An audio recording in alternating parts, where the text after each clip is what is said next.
Greetings, ladies and gentlemen, and welcome to this narration of the web series The Survivor Becomes a Dungeon, taken from r/HFY and Royal Road. If you are new to the series, there is a playlist listed in the description. And as always, I hope that you enjoy. Chapter 27. Basti Point of View. It was almost foolish to worry as much as she had. Her cubs are taking to the people well, and seemed to be finding their niches already. Her runt was the only one, in particular, worrying her since he wouldn't socialize much with the others. What he did, however, was pretty impressive.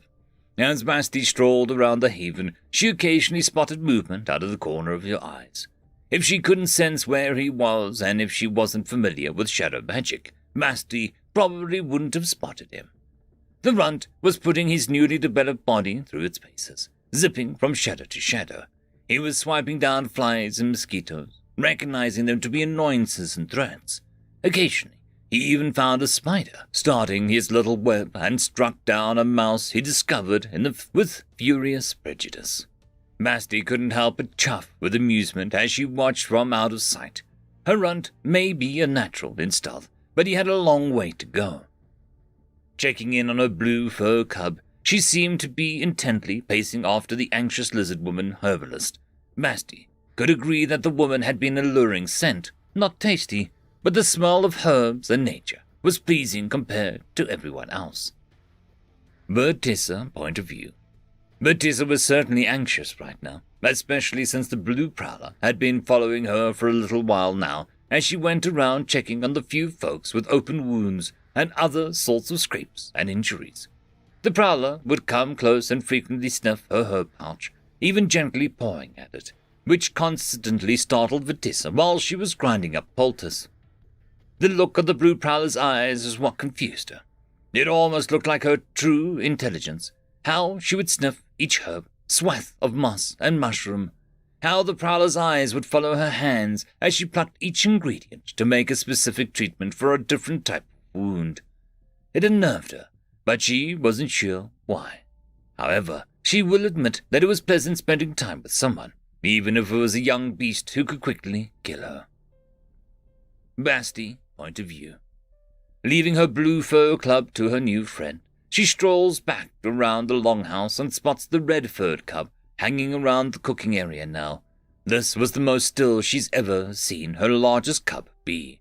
It was almost transfixed watching the work of Remy and Luna as they got into prep. Remy Point of View. Look at that, Remy.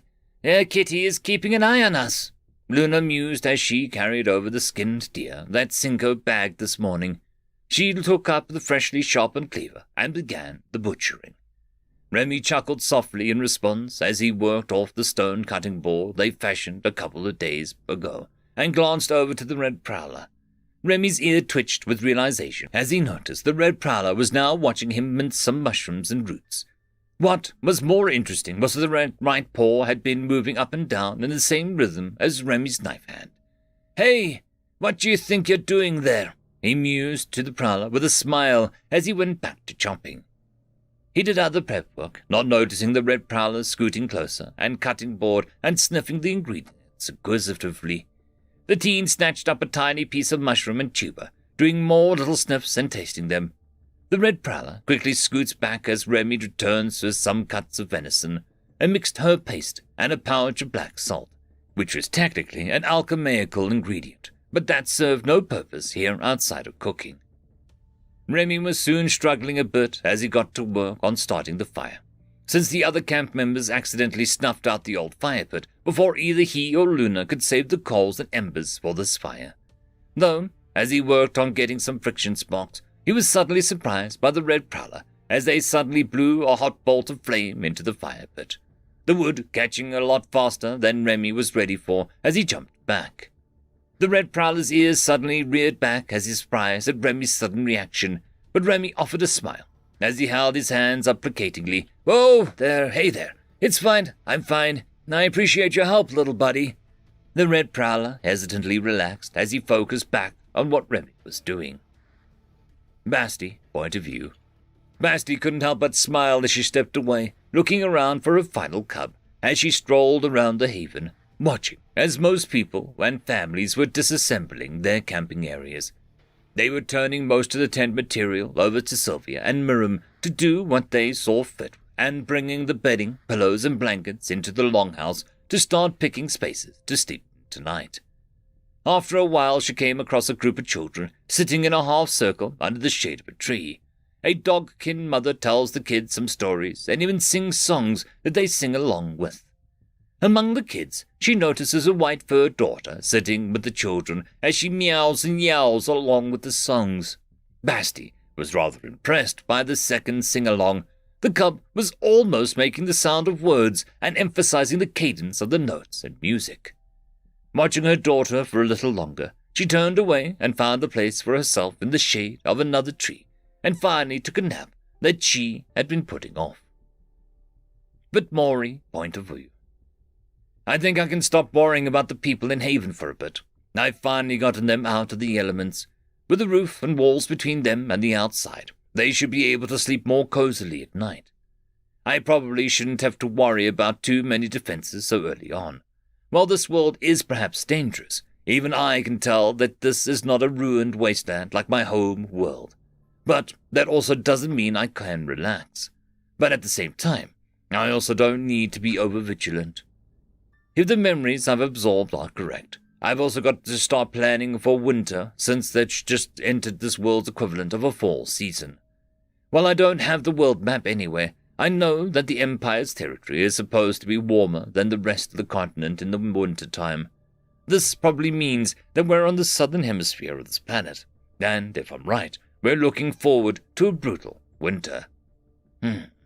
Jack, come to me, I call out to him, needing his help with some of my plans. It isn't long before he flits in before my pedestal.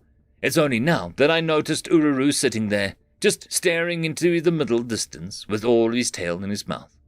Poor thing, I should show him some more attention. Look at how out of it he is. Maury, what do you have for me? Jack asked as he settled down on the stones across from Ururu and looked up. Ah, there you are, yeah. I needed a... What are you wearing? I noticed the bandana around his neck, curious as to where he got it. Oh, this thing. It's nothing special, Maury. Just something the dwarf lady made because I saved her kid. Don't mind it, he expressed dismissively with a flustered flutter of his wings. I could feel the thoughts racing in a flustered frenzy in his feathery head, and chuckled to myself. I couldn't help but smile to myself in response. It looks good. Make sure to take care of it, I enthused to him warmly. Jack merely averted his gaze as his feathers puffed up a little.